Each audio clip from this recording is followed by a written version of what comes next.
I remember when I'd go over to Grandma and Grandpa's in the summertime, and sometimes I'd be over here too. Yeah. Well, yeah. one time I was over there, and Grandpa came home from town on that tractor, and he thought the footrest was the brake or the clutch, and he was pushing on it, and it wouldn't stop, and he crashed through that gate at the end of the barn and into a hay rake and installed. That's my dad? No, Grandpa Baker. Oh. And Grandma was out there just giving him the what for, man. She was yelling at That's him. the most important person, character. Well, But I remember when I was over here, that yellow Ford pickup he used to have was about a 49. yeah. And your dad thought he'd pull a trick on me and say, drive it up to the house. And I got in and drove it up to the house, and he never bothered me. He never said a word about it after that. He didn't know I knew how to drive. My dad was a prankster. Oh, he loved to have a good joke, didn't he? You and he got along about as well as any two I ever saw. He used to look forward to your coming up, and he'd take Mike and they'd go off in the field to do something. Yeah. Gary was telling us about this system they had at the farm where they pumped the water for the milk to keep it cool. Mm-hmm. And then they take that water and they put it into the fish pond. And then they have a pipe and have it go over to the cattle. And then they have another pipe to go over to water something else. And they ended up out in the fields. It was kind of neat. Yeah. Was he talking about down here or up at Joe? We both my grandpas had a similar system. So exactly how did that work? Yeah, yeah. And they had what was called a ram, Yeah. which was a water pump that was activated by the water that come into it. And it would build up a pressure like this and then go boom, and go boom. And by doing this, it accumulated pressure, and you had pressure for your water system. My grandfather and grandmother Marshall used that ram system for, I'll bet, 30 or 40 years. Never cost one iota of electricity. There was always just, there wasn't anything in it to wear out. Wow. And Grandpa Baker put in a very similar system down there. We had a lot more water down here because we had a spring about this big around, and it just bubbled all the time, the water coming out of it. So they put a cement wall around it and put that ram at the top of it, and it ran over it like a dam and created that waterfall 4 feet down, and it would hit the bottom of that ram, and that's what activated it. The weight of the water would activate it, and that pumped water up to the house on the hill, the house on the next farm that way, and down to the park where we used to have it, and then right there where he lived. Didn't they used to have a pond? Oh, there's several of them.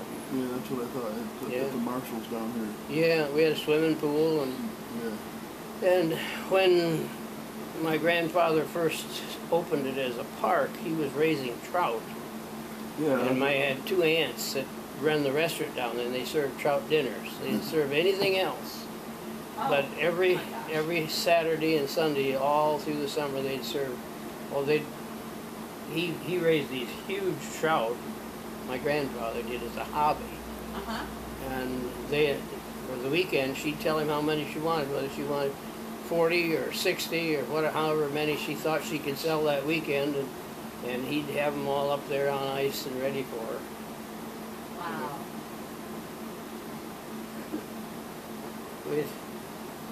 I was just a little guy, but I grew up amongst all that, and the gypsies used to come through. Oh.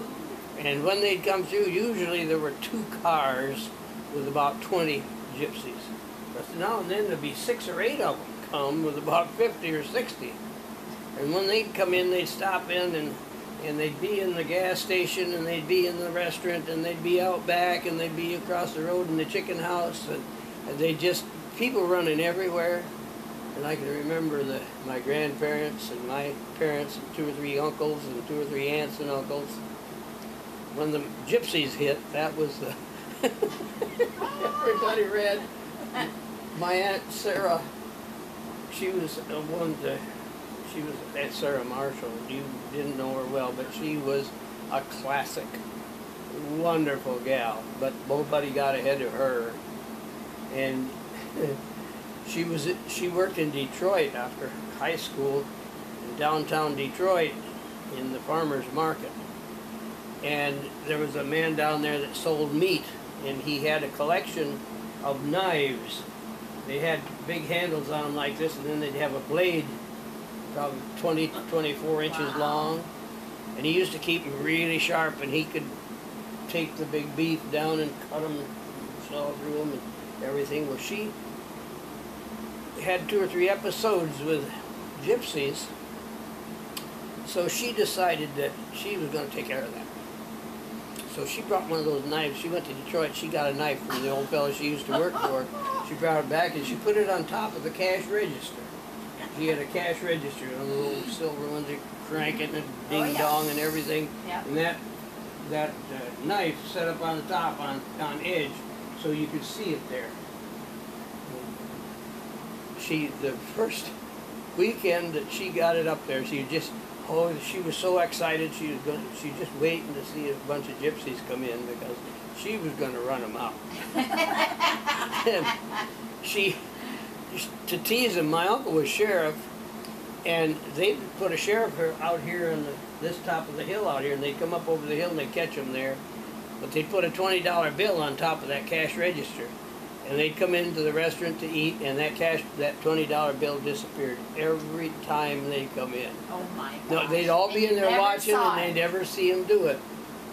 But she was going to stop that. So she had that knife up there, and she put a $20 bill there, and then the gypsies came in, and they had 2 old roadsters. The wheels were high like this, and they had wooden spokes on the wheels, real high, not very big around, and big long cars with no tops. They were like just open cars. And I think they were Buicks, big. And Touring cars. those gypsies would hang on there. There'd be gypsies hanging all around. They had 10 or 15 of them on each car. Probably had running boards back then too. Oh yes, they sure did. And then the cars were full. And then there'd be another one bringing a trailer with all their tents and other stuff. But at any rate, she got that knife in there, and my Uncle Bill come running in. He says, "Hurry, hurry!" He says, "They're coming, they're coming. Let them come," she says. So he come up here to sit on the hill to catch them when they come through. And they went in and they got her $20 bill. She stood right in front of the cash register, and all of a sudden it disappeared. And they were all loading into the cars, and she knew it. She grabbed her knife, but she ran out. And she ran clear up to the top of the hill. The gypsies never come back. Oh my God. They kept the $20 bill. Oh, Uncle Bill always got the $20 bill. Yeah. Oh my You give me their gosh. $20 bill back, or I'll put you in jail. Jeez. We had lots of stories. And Grandpa Floyd used to love to hear the stories from here, and I'd relay them from here to him.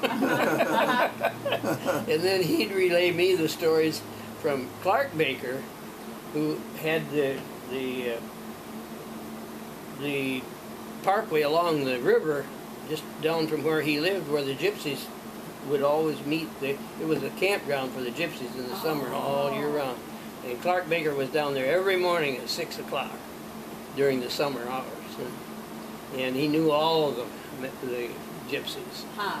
And you had to be something to stay ahead of them. They'd come in and stop, and they'd be fussing around like this for half, 3/4 of an hour, and then they'd leave. And then all of a sudden you'd realize that half the chickens in the chicken coop were gone. Oh and jeez. Oh my little gosh. pigs were gone. Oh my gosh. They'd steal them and get away with them, and people wouldn't even know it. Huh.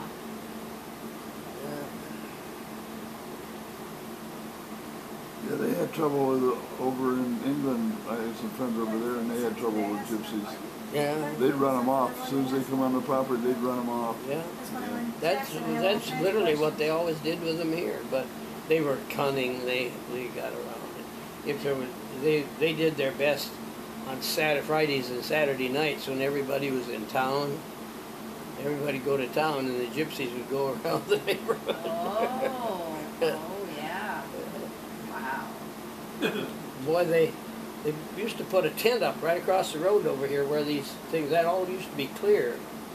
And there was quite an area there, and they put a big tent up there, be there for 2 or 3 days, be 5 or 6 touring cars, and groups would join groups there, and they just stole everybody blind, and they were so clever at it. And the women were worse than the men. Huh. Speaking of Buicks, I remember your graduation present. Yeah, that was a Buick. Yeah, it was. I had lots of fun with that. Yeah.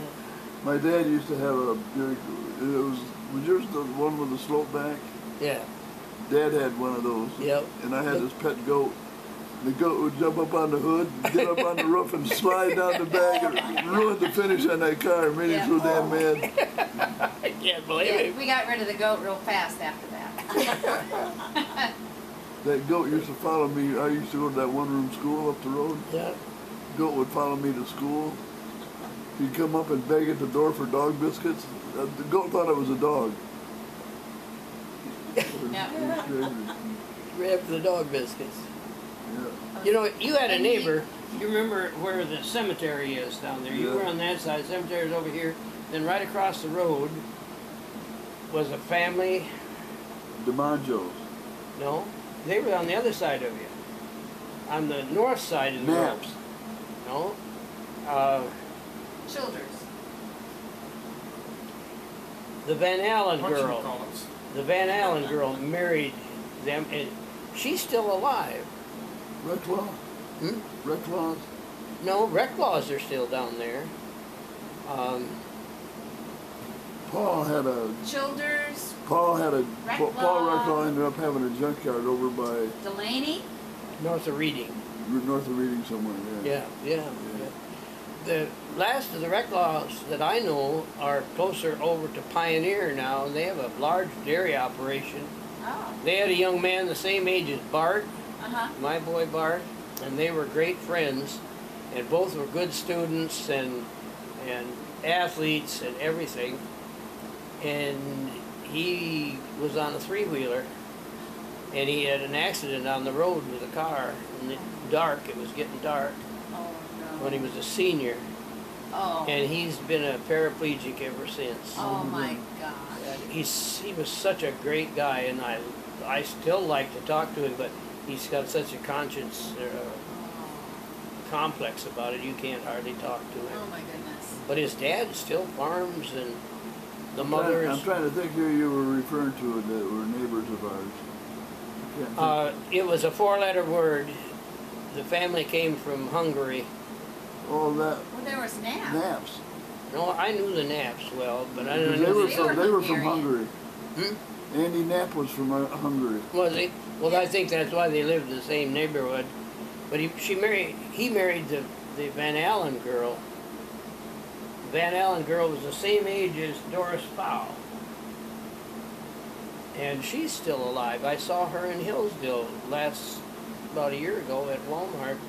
And I introduced her to me, and she says, oh, well, see, she would have been raised over back of Grandma and Grandpa about a mile down here where they were, right west about a mile over on the corner over there.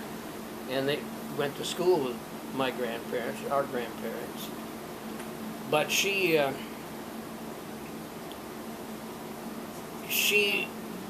married, they were all Catholic, and she married this Catholic fellow, and he's been a great farmer, but he's not very sociable. He doesn't speak English well. But she's in her 90s now. But she was born and raised and went to school with Aunt Marge. My mother knew her. God, you know, I can't think of it. In a half an hour or so, I'll be able to tell you that whole story. Right now, I can't tell you one name. Well, then, while you're thinking of that, tell me about Grandma Baker. What do you want to know? Stina. Well, yeah, Stina. I remember her cutting corn off the cob. I remember being out back and there was a big tractor wheel that she had plants in. Yep. And I'd go around and around and around. And I could swear that up in one of those windows was a little girl looking down at me. You have a good memory. It You know, was- that last room out there Yeah. had all of the old family portraits, great Yes. big portraits. Yeah. And Grandma had those hanging all the way around in that room. And if you got it down just right and looked up in Oh, there, that's you what could it see a was. picture here and there. I thought, You weren't "Who's up nuts. there?" You weren't nuts. Oh, good. Then, Well, now that's debatable. She's tied up with me. Well, I And remember. I remember Annalene. Yeah. You know, she never married. No. Okay. She took care of her mother, Oh. Hannah Bell, Okay. who had a goiter which turned to cancer. Oh. And she was bedridden for a number of years, right at the time Annalene graduated from high school. Oh my And gosh. she stayed right by her mother's bed Wow. for several years. Of course, they Wow. didn't have any therapies or anything. Uh-huh. Then he was gone, and Grandpa Baker then was close to 90, and he didn't require people to look after him, but he couldn't cook, he couldn't do a lot of things. He was up and around and went out and got in his car and planted his tobacco and smoked it. Oh my gosh. Oh my gosh. But, and then Hazel, did you know her? Well, she was a real tall lady, like Grandma Bell. Oh. Okay. See, Hannah Bell Baker, Hannah Bell Baker. my great-grandmother. Okay. Hannah Bell was born and raised in Teconcha, and there are probably 50 Bells that live in the Teconcha area. Very Oh. successful Is it farmers. B-E-L-L or B-E-L-L-E? I think it's E. Okay. I think. I couldn't bet on that, but What was it? on the headstones is no E. No there E. isn't any. Just Hannah Bell. Mhm. B-E-L-L. Okay. Because her mother was Letty Law Bell and Robert. Her parents were Letty and Robert. Oh, I have a picture Well- of those. What I was going to say is, Grandma Hannah Bell, I thought her name was B-E-L-L-E, but her last name, which would have been Bell, was B-E-L-L. That's the name over Her there. middle name was Bell. Yeah. Oh, Hannah yeah. Bell Bell. Annabelle Bell. Hannah Bell Bell. Whoops. Hello. Had a call from Dick last week. Really? He thought I'd died. Oh. Surprise. So why was he calling you? Yeah. Thought he died. I'm going long distance. Dick. Oh, did, Yeah. I was in the garden working and got stung right there with a wasp or a bee. Ooh. Never had any allergies or anything, but it hit me, and first thing I knew, I was trying to spit dirt out of my mouth. Oh my gosh. And the neighbor lady'd been talking to me right there, and she says, "What's the matter with you?" I was laying on the ground. Oh my gosh. I don't know, how did I come into the house? You came in and you came up the stairs and you said, I really don't feel good. He said, my shoulder really hurts. And I thought, what's wrong with him? And so he ate a little bit and he went right to bed. He got up about 4:30 in the morning and went to the bathroom, came back in the bedroom. Excuse me, I've got a sinus infection. And he stood there like a ghost. He was just white as a ghost. And he didn't know what was going on. I turned him around and sat him down on the bed and got him back into bed. And I called Bart. I said, something's very wrong with your dad. I don't know what it is. I did look at his arm, and he said his shoulder or something hurt when he was eating a little bit. And he held up his elbow and said, you got stung by something. And it was red, but I didn't think anything about it. Because he's gotten stung, you know, umpteen times. Yeah. But, Bart took me to the hospital. I didn't know anything for 2 days or better. yeah.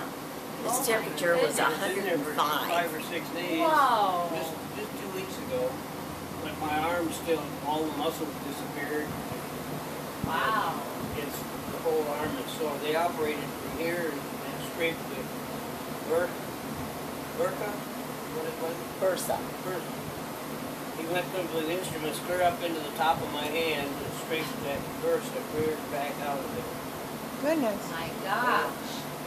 He said, the surgeon said that my arm was the size of 3 footballs Wow. when he Well, went to work on it. His shoulder was like a football helmet. You know, he had a football helmet. Oh Was that a bee or something No, else? we don't know what it was. Could have been a spider or a Was bee you or down a on the horse. ground or? No, I was holding, just working right along. My And he goodness. landed right on the end of my, I didn't know it. Right on the end Well, of the his first thing elbow. I knew, I was eating dirt. Jeez. You still have some bannies out here? Yeah. I heard them when we drove Oh, up. yeah, I got lots of them. They were screaming. One of them was anyway. They probably need food. Hey, did you folks have lunch? Yeah. Yeah, yeah, yeah. What kind should rescue? No, we Right got around it